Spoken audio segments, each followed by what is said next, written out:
ఇవాళ ఆ ఎమ్మెల్యే పోయిండాను, ఈ ఎమ్మెల్సీ మారిండాను, కేసీఆర్ సన్నాయి నొక్కులు నొక్కుతున్నాడు.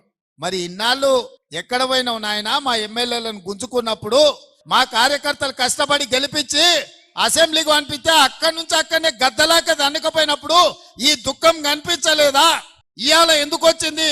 ఎన్నికైనా నెల తిరగక ముందే ఈ ప్రభుత్వాన్ని పడగొడతాం, ఈ ప్రభుత్వం పడిపోద్ది అని చెప్పి బీజేపీ వాళ్ళు బీఆర్ఎస్ వాళ్ళు ఒక్కటై కుమ్ముక్కై మన ప్రభుత్వాన్ని పడగొట్టాలని చూసిరు.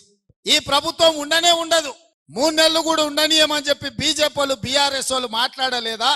ఇవాళ అక్కడి నుంచి ఈ భూమి మీద బీఆర్ఎస్ ఉండదు, పాతాళానికి పోయిందనే పరిస్థితి వచ్చింది.